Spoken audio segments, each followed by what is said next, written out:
നമസ്കാരമുണ്ട്. കേരള ഫിനാൻഷ്യൽ കോഡിൻ്റെ മൂന്നാമത്തെ chapter expenditure. അതിൽ general principles and rules. General principles and rules ഏത് ആർട്ടിക്കിളിലാണെന്നൊരു പ്രാവശ്യം പരീക്ഷയ്ക്ക് ചോദിച്ചിട്ടുണ്ട്. അതായത് ഒരു സർക്കാർ ജീവനക്കാരെ സാമ്പത്തിക മാനദണ്ഡങ്ങൾ എങ്ങനെയാണ് ഒരു സർക്കാർ ഉദ്യോഗസ്ഥൻ സർക്കാരിൻ്റെ സാമ്പത്തിക ഇടപാടുകൾ നടത്തേണ്ടത് എന്നുള്ള രീതിയിലെ ചില പ്രിൻസിപ്പിൾസാണ് ഈ അധ്യായത്തിൽ വിവരിച്ചിരിക്കുന്നത്. അതിലൊന്നാമത്തെ 40A page number 30 40A no government servant may incur any item of expenditure from public fund unless the following 2 conditions are satisfied. ഒരു സർക്കാർ ഉദ്യോഗസ്ഥൻ സർക്കാരിൻ്റെ പണം, പബ്ലിക് ഫണ്ടിലെ പണം ചെലവഴിക്കേണ്ട മാനദണ്ഡങ്ങളാണ്. താഴെ പറയുന്ന 2 മാനദണ്ഡങ്ങൾ പാലിച്ചായിരിക്കണം ചെലവഴിക്കേണ്ടത്. The expenditure must have been sanctioned by a general or special order of the authority competent to sanction such expenditure. ആ എക്സ്പെൻഡിച്ചർ സ്പെഷ്യൽ സാങ്ഷൻ വാങ്ങണം കോമ്പിറ്റൻ്റ് അതോറിറ്റിയെ. 2 sufficient fund have been provided for the expenditure. ആ എക്സ്പെൻഡിച്ചറിന് sufficient fund provide ചെയ്യണം in the appropriation act for the current financial year. അതായത് നിയമസഭ പാസ്സാക്കിയ ചെലവുകളായിരിക്കണം. Or by reappropriation of fund sanction by a competent authority or by an advance from the contingency fund. Reappropriation നടത്തിയായിരിക്കണം, contingency ഫണ്ടിലെ advance ആയിരിക്കണം. ഇത് പരീക്ഷയ്ക്ക് വന്നതാണ്. അടുത്തതാണ് സ്റ്റാൻഡേർഡ് ഓഫ് ഫിനാൻഷ്യൽ പ്രൊപ്പറൈറ്റി. സാമ്പത്തിക ഉടമസ്ഥതയുടെ മാനദണ്ഡങ്ങൾ വളരെ വളരെ വളരെ പ്രധാനപ്പെട്ടതാണ്, പരീക്ഷയ്ക്ക് വന്നതാണ്. സ്റ്റാൻഡേർഡ് ഓഫ് ഫിനാൻഷ്യൽ പ്രൊപ്പറൈറ്റി ഏത് ആർട്ടിക്കിളാണ് കേരള ഫിനാൻഷ്യൽ കോഡിൻ്റെ വോളിയം 1 ആർട്ടിക്കിൾ 40B നോക്കാൻ നിൽക്കേണ്ടത്, കാണാണ്ട് പഠിച്ചോ. സ്റ്റാൻഡേർഡ് ഓഫ് ഫിനാൻഷ്യൽ പ്രൊപ്പറൈറ്ററി എന്ന് പറഞ്ഞാൽ 40B ആർട്ടിക്കിൾ ആണ് KFC വോളിയം 1. അതിൽ സാമ്പത്തിക ചെലവ് നടത്തുമ്പോൾ മാനദണ്ഡങ്ങളാണ് പറഞ്ഞത്.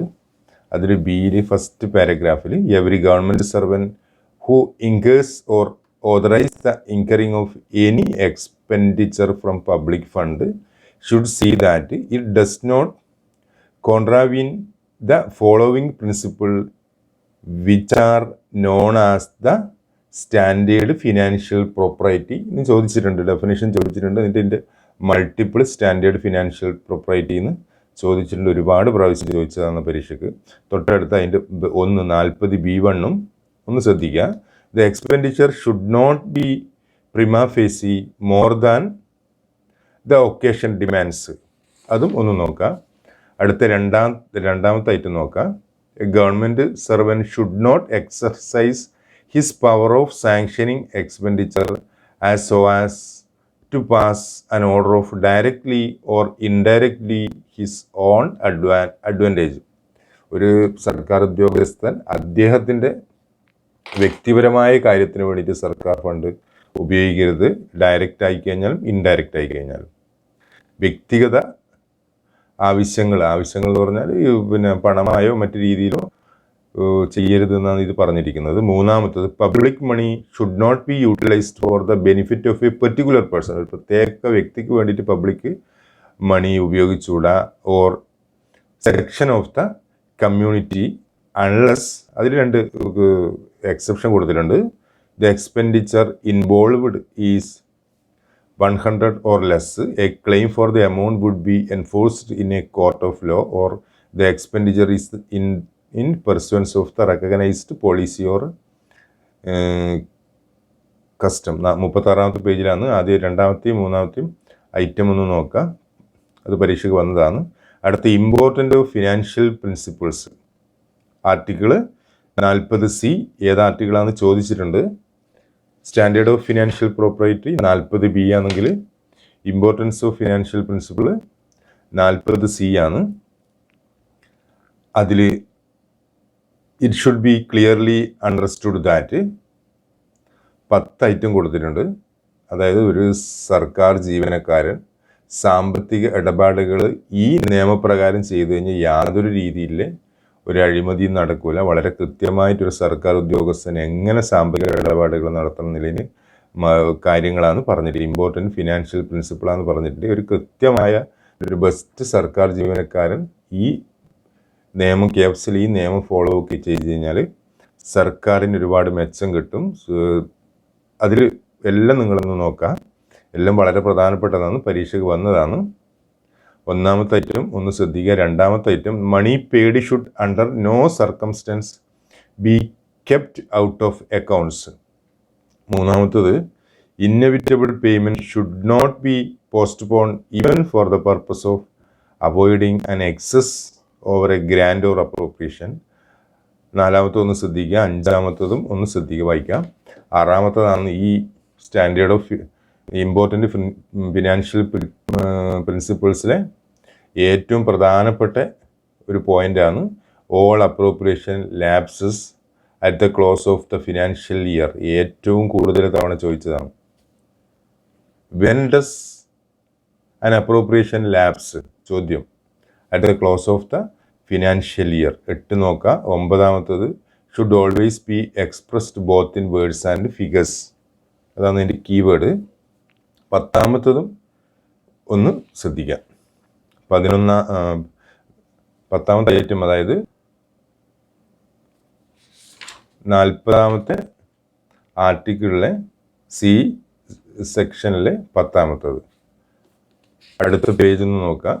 അടുത്ത പേജ് 43ാമത്തെ ആർട്ടിക്കിള് 38ാമത്തെ പേജ്. അതും ജസ്റ്റ് ഒന്ന് വായിക്കുക. അടുത്ത 39ാമത്തെ page communication of sanction article 45. അതും പരീക്ഷയ്ക്ക് ആർട്ടിക്കിൾ ചോദിച്ചതാണ്. കമ്മ്യൂണിക്കേഷൻ ഓഫ് സാങ്ഷൻ ആർട്ടിക്കിൾ എത്രയാണ്? 45. ഇത് ഞാൻ പറഞ്ഞിട്ടുണ്ട്, കണ്ടന്റ് പേജ് നോക്കിക്കഴിഞ്ഞാൽ നമുക്കത് കിട്ടും. മൾട്ടിപ്പിൾ ചോയ്സ് നോക്കിയിട്ട് ഏതാണെന്ന് നോക്കി എളുപ്പത്തിൽ കിട്ടും. ഇതും വളരെ വളരെ പ്രധാനപ്പെട്ടതാണ്. ഞാനതൊന്ന് വായിക്കാം. A copy of every order sanctioning expenditure should be communicated to the accountant general. Keyword to the accountant general by the authority which accords sanction. A copy of every order sanctioning expenditure should be communicated to the accountant general by the authority which accords sanction. അതിൽ പറഞ്ഞിട്ടുണ്ട് 2 copy അയക്കണം എന്ന് പറഞ്ഞിട്ടുണ്ട്. അതിൽ 1 signed in ink and other unsigned എന്ന് പറഞ്ഞിട്ടുണ്ട്. അതിൽ നോട്ടും ഒന്നാമത്തെ നോട്ട് ഒന്ന് ശ്രദ്ധിക്കുക. രണ്ടാമത്തതും ഒന്ന് ശ്രദ്ധിക്കുക. അതിൽ ഒന്ന് വായിക്കാം. രണ്ടാമത്തേൽ കീവേഡ് എന്ന് പറഞ്ഞാൽ forward to the accountant general. Car സ്കൂട്ടറിൻ്റെ എല്ലാം അക്കൗണ്ട്. 47 പേജ് നമ്പർ 40 47ാമത്തെ ആർട്ടിക്കിൾ ഒന്ന് വായിക്കുക. അതിൽ keyword to the account general പരീക്ഷയ്ക്ക് വന്നതാണ്. അടുത്ത 41ാമത്തെ പേജിൽ date of effect of sanction. അതൊറ്റ പ്രാവശ്യമാണ് വന്നത്. അതിൻ്റെ keyword take effect from the date on which they are published in the manner. അടുത്ത 50ാമത്തെ ആർട്ടിക്കിൾ ലാപ്സ് ഓഫ് സാങ്ഷൻ നഷ്ടപ്പെടൽ. അതും ആ ആർട്ടിക്കിൾ ഏതാണെന്ന് പരീക്ഷയ്ക്ക് വന്നിട്ടുണ്ട്. ഏത് ആർട്ടിക്കിളാണ് lapse of sanction? A sanction for any fresh charge shall unless it is specially renewed lapse if no payment in all or in part has been made during a period of 12 months from the date of issue of sanction. 12 മാസത്തിനുള്ളിൽ ചെലവഴിച്ചിട്ട് നഷ്ടപ്പെടുന്നില്ല. അതിനെല്ലാം option ഉണ്ട്. Provided that. അടുത്ത കാര്യങ്ങളൊന്നും ശ്രദ്ധിക്കുക. ഒന്നാമത്തെയും രണ്ടാമത്തെയും item ശ്രദ്ധിക്കുക, പരീക്ഷയ്ക്ക് വന്നതാണ്. മൂന്നാമത്തെ ഐറ്റത്തിൻ്റെ 42ാമത്തെ പേജിൽ കാര്യങ്ങൾ വെറുതെ ഒന്ന് നോക്കാം. 51ാമത്തെ ആർട്ടിക്കിൾ പേജ് നമ്പർ 42. അത് വളരെ വളരെ പ്രധാനപ്പെട്ടതാണ്. കോൺട്രാക്റ്റുമായിട്ട് ബന്ധപ്പെട്ടതാണ്. നിരവധി തവണ പരീക്ഷയ്ക്ക് വന്നതാണ്. അതൊന്ന് ഞാൻ വായിക്കാം. Government servant who incurs expenditure on behalf of government may have to enter into a contract with a private firm or a contractor for the supply of store or for the execution of work. The government also sometimes employ a person on contract to serve as an officer under them for a definite period. No contract may be entered into by any authority which has not been empowered to do so. അടുത്തതാണ് ശ്രദ്ധിക്കേണ്ടത്, വളരെ പ്രധാനപ്പെട്ട അടുത്തതാണ്. All contract should be in the form of written agreement expressed to be made by the government, keyword, and signed by the competent authority. അത് ശ്രദ്ധിക്കുക, ഗവർണറിന് ശ്രദ്ധിക്കുക, competent അതോറിറ്റിന്ന് ശ്രദ്ധിക്കുക, അതാണ് keyword. whenever a contract is made by or on behalf of the government, the following general principles should be observed. ഒരു contract ഇത് ചെയ്യുമ്പോൾ general principles നോക്കേണ്ട കാര്യങ്ങൾ ഏതെല്ലാം ജനറൽ പ്രിൻസിപ്പിൾസാണ് ശ്രദ്ധിക്കേണ്ടുന്ന കാര്യങ്ങളാണ്. ഒന്നാമത്തത്, term of the contract should be പ്രസി, ചുരുക്കമായിരിക്കണം, ആൻഡ് ഡെഫിനിറ്റ് ആയിരിക്കണം, and there should know room for ambiguity or misconstruction of any of the provisions. ബാക്കിയൊന്നും കാര്യമായിട്ട് ചോദിച്ചു കാണുന്നില്ല. 7ാമത്തെ ഐറ്റം ഒന്ന് നോക്കാം. അടുത്തത് 9 കഴിഞ്ഞ് പാരഗ്രാഫ്, അതിൽ keyword the book of financial powers, അതൊന്ന് നോക്കാം. അടുത്ത ആർട്ടിക്കിൾ 44ാമത്തെ പേജിൽ 52ാമത്തെ ആർട്ടിക്കിൾ പരീക്ഷയ്ക്ക് വന്നായിട്ട് കാണുന്നില്ല. 45ാമത്തെ ആർട്ടിക്കിൾ 45ാമത്തെ പേജിൽ 53ാമത്തെ ആർട്ടിക്കിൾ ആ നോട്ട് 2 നോക്കാം. അത് പരീക്ഷയ്ക്ക് വന്നതാണ്. The payment of any arrear on account of establishment claims should be noted in the service book.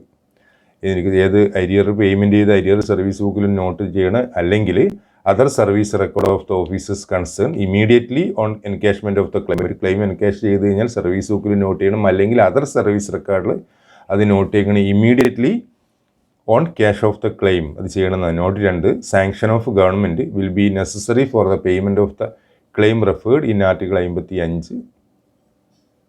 Sanction of government, അതാണ് കീവേഡ്. അടുത്തത് 45ാമത്തെ 53B നോക്കാം. 45ാമത്തെ പേജിൽ താഴെ due date of a claim. A claim will be held to have become due either on the date of sanction to the claim or on the date of its accrual, whichever is later, and in case of bill required counter signature on the date of counter signature ആവശ്യമുണ്ടെങ്കിൽ ആ date, on the date of such counter signature. അത് 2-3 പ്രാവശ്യം ചോദിക്കുക, അത് പരീക്ഷയ്ക്ക് വന്നതാണ്. അടുത്ത പേജിൽ 46ാമത്തെ പേജിൽ 3ാമത്തെ item, pay and allowance, leave salary and other monthly recurring payment to government servant become due for payment on expiry of the month to which the claim related. ആ മന്തിൽ അത് due for the expiry of the month to which the claim related. The pay and allowance, leave salary and other monthly recurring payment to the government servant became due എപ്പാണ് for the payment on the expiry of the month to which claim related. അതായത് November മാസത്തെ ശമ്പളം നമ്മൾ December മാസമല്ലേ വാങ്ങൽ. അടുത്ത 5ാമത്തെ item വളരെ വളരെ പ്രധാനപ്പെട്ടതാണ്. 6ാമത്തതും പ്രധാനപ്പെട്ടതാണ്. 5ാമത്തെ ഞാൻ വായിക്കാം. Claim four medical reimbursement should be treated as having become due for payment on the account of completion of the treatment as shown in the essentiality certificate issued by the authorized medical attendant. ഈ reimbursement ചെയ്യുന്നവർക്ക് മനസ്സിലാകും essentiality certificate ഉണ്ടെന്ന്. അതിൽ പ്രധാനപ്പെട്ട കാര്യങ്ങൾ പറയുന്നത്, അത് പിന്നെ ഇഷ്യൂ ചെയ്യേണ്ടത് ഓതറൈസ്ഡ് മെഡിക്കൽ അറ്റൻഡൻറ്റ്. 6ാമത്തത് വളരെ പ്രധാനപ്പെട്ടതാണ്. Claim of travelling allowance whether requiring counter signature വേണോ വേണ്ടാത്തോ, not became due for payment. Claim of travelling allowance whether requiring counter signature or not become due for immediately. ശ്രദ്ധിക്കണം, ആ counter immediately after the close of the മന്തിൽ അത് ക്ലെയിമായി in which the journey is performed. അതായത് June 2019 പിന്നെ ഒരു യാത്ര നടത്തി കഴിഞ്ഞാൽ ഡ്യൂ പേയ്മെൻറ്റ് എപ്പാണ് 1/7/2019 വരും. ഇപ്പം നവംബറിലാണ് യാത്ര ചെയ്തിട്ടുണ്ടെങ്കിൽ 1/12/2020 വരും. അതൊന്ന് ശ്രദ്ധിക്കണം, ആ ഡേറ്റും ഒന്ന് ശ്രദ്ധിക്കണം. അത് വളരെ പ്രധാനപ്പെട്ടതാണ്, ഒരുപാട് തവണ ചോദിച്ചതാണ്. എളുപ്പത്തിൽ നമുക്ക് മാർക്ക് വാങ്ങാൻ പറ്റുന്ന കാര്യങ്ങളാണ് ഞാൻ പറഞ്ഞത്. ഇതെല്ലാം ഇൻഡെക്സ് നോക്കിയൊന്നും വേണ്ട, നമ്മളെ മനസ്സിൽ തന്നെ ഉണ്ടെങ്കിൽ നമുക്കിത് മനസ്സിലാവും. മനസ്സിലിത് കണക്കാക്കിയത്, കാരണം ഇതൊന്ന് പഠിക്കണം. കാരണം പേ ആൻഡ് അലവൻസ് നമ്മളുമായിട്ട് ബന്ധപ്പെട്ടതാകുമ്പം നമ്മളൊന്ന് ശ്രദ്ധിക്കാം. 7ാമത്തത് scholarship and grant in aid ധനസഹായം become due for the payment on last day of month. അത് ഡ്യൂ ആകുന്നത് പേയ്മെൻറ്റ്, സ്കോളർഷിപ്പും ഗ്രാൻഡ് ഇൻ എയ്ഡും ഡ്യൂ ആകുന്നത് last day of the month in which they are earned. അന്നേരം ലാസ്റ്റ് ഡേ ആണ്. മറ്റേത് closing of the after closing of the മന്താണ് claim of travelling allowance. അടുത്ത പേജിൽ 47ാമത്തെ പേജിൽ സി ശ്രദ്ധിക്കുക. അതിൽ വിത്തിൻ 6 മന്താണ് അതിൻ്റെ കീവേഡ്. അതിന് തൊട്ട് താഴെ ഈ ഒന്ന് ശ്രദ്ധിക്കുക. ഇതിൽ 48ാമത്തെ പേജിൽ the advance shown should be recovered in lump from the next pay bill of the officer concern and settled. അന്ന് വായിക്കുക, അതിൽ മൊത്തം കാര്യങ്ങളൊന്ന് വായിക്കുക. അതിൻ്റെ ചെറിയ കീവേഡ് മാത്രമേ വായിച്ച് നോട്ട് 1 വായിക്കുക, നോട്ട് 2 വായിക്കുക. ഒരു 18% റേറ്റ് പറഞ്ഞിട്ടില്ലേ, അത് നോക്കുക. അടുത്ത 54ാമത്തെ article keyword accountant general for verification. 58ാമത്തെ പേജും 55ാമത്തെ ആർട്ടിക്കിൾ 49ാമത്തെ പേജിൽ ജസ്റ്റ് വായിക്കുക. 56 വായിക്കുക. അതിൻ്റെ keyword without the special sanction of the government. Okay, payment of claim which is barred by limitation. അതിൻ്റെ കീവേഡ് ഗവൺമെൻറ് ആണ്, without the special sanction of government. അതിൽ 2ാമത്തെ ഐറ്റം ശ്രദ്ധിക്കുക. Service book of the individual should be accompany proposal for sanction of arrear of establishment claim. Arrear of establishment claim 50ാമത്തെ page എടുക്കുക. അതിൽ 5ാമത്തെ ഐറ്റത്തിന് on encashment of the claim. Last ആ സെൻറ്റൻസിൻ്റെ ലാസ്റ്റ് അത് 6ാമത്തെ ഐറ്റം ഒന്ന് ശ്രദ്ധിക്കുക. 56B period of limitation will be given as. Period of limitation ഏത് ആർട്ടിക്കിളാണെന്ന് ചോദിച്ചിട്ടുണ്ട്. നമ്മൾക്കത് പെട്ടെന്ന് കിട്ടില്ല. അതൊരു പ്രാവശ്യം പരീക്ഷയ്ക്ക് ചോദിച്ചിട്ടുണ്ട്. 56Bയിൽ, അതായത് ജൂലൈ 2016 ചോദിച്ചിട്ടുണ്ട്. ഇത് ശ്രദ്ധിക്കണം. Period of limitation will be given below in respect of the following kind of arrear claims against government. ഇത് മുഴുവനും നിങ്ങൾ ഈ 6 ഐറ്റം ഉണ്ട്. 6 ഐറ്റവും പറ്റുമെങ്കിൽ നിങ്ങൾ ഓർമ്മിച്ചിട്ട് ഒരു കടലാസിൽ എഴുതിയിട്ട് പഠിക്കുക. കാരണം സ്ഥിരമായിട്ട് ഇതിൽ നിന്നൊന്ന് പരീക്ഷയ്ക്ക് വരുന്നതാണ്. ഓരോന്ന് ഞാൻ വായിക്കാം. Pay and allowance including leave salary. അതെപ്പോഴാണ് എന്ന് ഒരു പീരീഡ് ഉണ്ട്. ഇത് കഴിഞ്ഞാൽ അത് കിട്ടൂല എന്നില്ല. പിന്നെ ഗവൺമെൻറ് പ്രത്യേക സാങ്ഷനിൽ വേണം. Pay and allowance including leave salary 5 years from the date when the claim fell due for payment. പേയും ലീവ് സാലറി നിങ്ങളുടെ മനസ്സിലുണ്ടാണ്. നിങ്ങളുടെ പേ, നിങ്ങളുടെ ലീവ് സാലറി 5 വർഷം വരെ ക്ലെയിം ഉണ്ട്. ദ ട്രാവലിംഗ് അലവൻസ് 2 വർഷം from the date when the claim fell due. Travelling allowance ഓർമ്മിക്കുക 2 വർഷം. Pay and allowance including leave salary 5 വർഷം. പെൻഷൻ 12 വർഷം from the date when the claim fell due for payment. Pension 12 വർഷം എന്ന് ഓർമ്മിക്കാൻ വേണ്ടിയിട്ട് commuted value pension 12 വർഷത്തേക്കാണ് കിട്ടലെന്ന് ഓർമ്മിച്ചാൽ മതി. Gratuity 6 years from the date which the claim fell due for payment. Gratuity ഓർമ്മിക്കാൻ വേണ്ടിയിട്ട് പെൻഷൻ 12 വർഷം, അതിൻ്റെ നേരെ പകുതിയാണ് ഗ്രാറ്റുവിറ്റി എന്നുള്ള ഓർമ്മ നിങ്ങളെ മനസ്സിലുണ്ടായി കഴിഞ്ഞാൽ ആ വർഷം മറക്കൂല. Claim for supply made on service rendered to government. ഗ്രാറ്റുവിറ്റിയുടെ നേരെ പകുതി ഈ ആണ് claim for supply made service rendered to government 3 years എന്ന് പഠിക്കുക.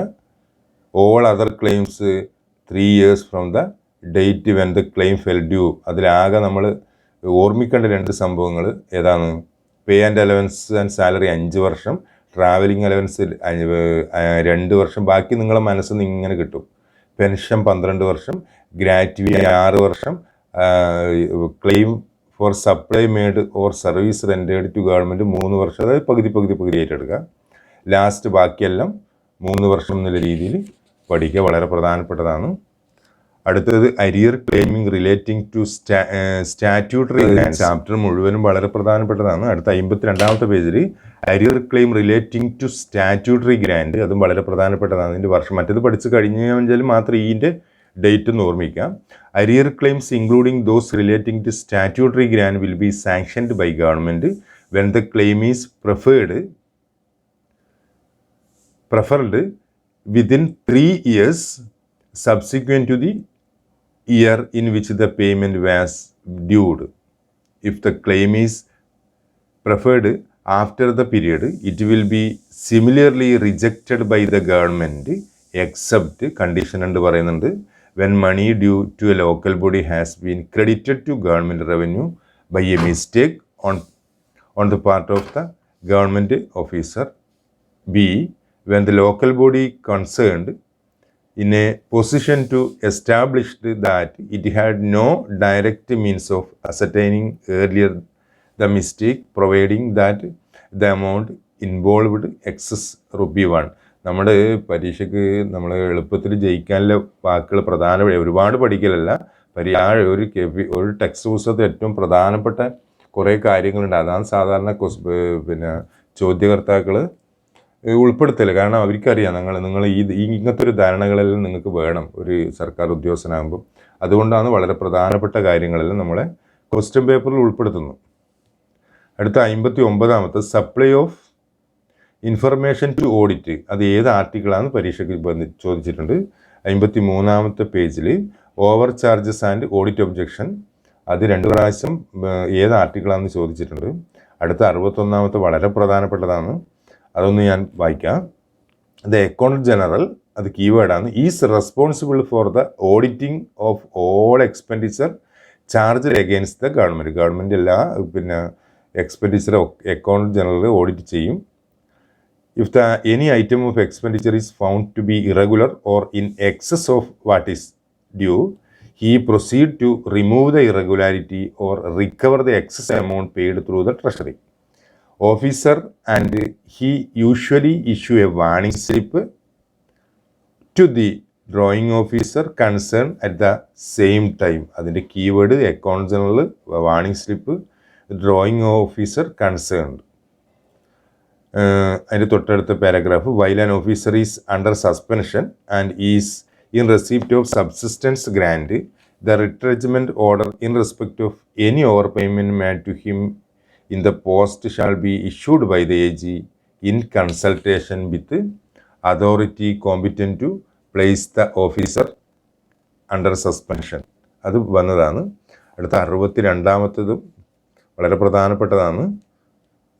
Recoveries from a government servant should not ordinarily be made at a rate exceeding 1/3 of his pay. അതായത് ഒരേ സർക്കാർ ഉദ്യോഗസ്ഥൻ്റെ ശമ്പളത്തിൽ നിന്ന് റിക്കവറി ഈ 1/3 കൂടുതൽ ചെയ്തുകൂടാന്നാണ് പറയുന്നത്. 1/3 ഒരുപാട് തവണ പരീക്ഷയ്ക്ക് വന്നതാണ്. ആ പാരഗ്രാഫ് ജസ്റ്റ് ഒന്ന് നിങ്ങൾ വായിക്കുക, ആ ആർട്ടിക്കിൾ. 63ാമത്തത്, അതിൽ objection slips or audit notes received from audit office should be replied to within a fortnight. Audit ഓഫീസിൽ നിന്ന് ഒരു ഒബ്ജെക്ഷൻ സ്ലിപ്പ് വന്നാൽ ഒരു ഫോർട്ട്നൈറ്റിൽ 14 ദിവസത്തിനുള്ളിൽ 2 ആഴ്ചക്കുള്ളിൽ അതിന് മറുപടി കൊടുക്കണം എന്നാണ് പറഞ്ഞത്. അത് പരീക്ഷയ്ക്ക് വന്നതാണ്. തൊട്ടടുത്ത 55ാമത്തെ പേജിൽ ഫസ്റ്റ് 2ാമത്തെ നോക്കുക, 3 ലൈനായില്ലത്. A register should be maintain in each office in form number 4. Form number 4 ചോദിച്ചതാണ്. Audit objection register for recording the objection communicated by account general. അത് ആ ഫോം നമ്പർ ഒന്ന് പഠിക്കാം. Maintenance and check of audit objection register. Audit objection register check ചെയ്യുന്നതിൻ്റെ എങ്ങനെ check ചെയ്യാന്നുള്ളതിൻ്റെ കാര്യങ്ങളാണ് അതിൽ പറഞ്ഞിരിക്കുന്നത്. അത് ഞാൻ ഐറ്റം പറയാം. വോയിസ് ഇങ്ങനെ കൂടി 25 മിനിറ്റിലേക്ക് അടയ്ക്കാൻ നിന്ന് അത് കുറയ്ക്കുക. 1ാമത്തെ പോയിന്റ് നിങ്ങൾ ശ്രദ്ധിക്കുക. 3ാമത്തെ പോയിന്റിൽ ഫോർട്ട്നൈറ്റ് ശ്രദ്ധിക്കുക. 4, 5 എല്ലാം വായിക്കുക. അതിൽ പ്രധാനപ്പെട്ട ഞാൻ പറയുന്നത് 6ാമത്തത് ഓൺലി 1 രജിസ്റ്റർ, അതും ശ്രദ്ധിക്കുക. 7ാമത്തത് മന്ത്ലിയാണ് കീവേഡ്, അതൊന്ന് ശ്രദ്ധിക്കുക. 56ാമത്തെ പേജിൽ ഇൻസ്പെക്ഷൻ റിപ്പോർട്ട് എന്ന് 63C ആണ്. അതിൽ മെമോസ്, അതൊന്ന് ശ്രദ്ധിക്കുക. അടുത്ത പേജ് 57ാമത്തെ പേജിൽ വളരെ പ്രധാനപ്പെട്ട ഇതാണ്, സ്ഥിരമായിട്ട് പരീക്ഷയ്ക്ക് വന്ന ഒരു കാര്യം. ഇത് first reply to inspection report should be send within 4 weeks from the date of receipt of inspection report. അതിൻ്റെ നോട്ട് ഒന്ന് വായിക്കുക, അതും പരീക്ഷയ്ക്ക് വന്നതാണ്. അതിന് D, register in Kerala financial code form number 4B security deposit Kerala financial code അത് ഒന്ന് നോക്കാം. ഫോം നമ്പർ 4B നോക്കുക. അതിൽ 64ാമത്തെ ആർട്ടിക്കിളും ഒന്ന് നോക്കുക. 65ാമത്തത് പ്രധാനപ്പെട്ടതാണ്. അതിൽ 3 months എന്ന് പറഞ്ഞതാണ് കീവേഡ്. ആ സെൻറ്റൻസ് മൊത്തം ഒന്ന് വായിച്ച് മനസ്സിലാക്കുക. ഓക്കെ, ഈ വളരെ പ്രധാനപ്പെട്ടതാണ് ചാപ്റ്റർ 3. നിങ്ങളത് ശ്രദ്ധിക്കുക, പഠിക്കുക, പുസ്തകം നോക്കി പഠിക്കുക. ഞാൻ പറഞ്ഞ കാര്യങ്ങളെല്ലാം ഒന്ന് നിങ്ങൾ ശ്രദ്ധിക്കുക. ഞാൻ ഈ വീഡിയോൻ്റെ താഴെ ഡിസ്ക്രിപ്ഷൻ ബോക്സിൽ ഈ പാഠവുമായിട്ട് ബന്ധപ്പെട്ട ബ്ലോഗിൻ്റെ ലിങ്ക് കൊടുത്തിട്ടുണ്ട്. അതിൽ ഈ പരീക്ഷയ്ക്ക് വന്ന ചോദ്യങ്ങളിൽ നിങ്ങൾ കടന്നു പോയി കഴിഞ്ഞാൽ ഈ ചാപ്റ്റർ നിങ്ങൾക്ക് വളരെ സുപരിചിതമായിട്ട് മാറും. പരീക്ഷയ്ക്ക് ചോദ്യം വന്നാൽ എളുപ്പത്തിൽ നിങ്ങൾക്ക് എഴുതാൻ പറ്റും.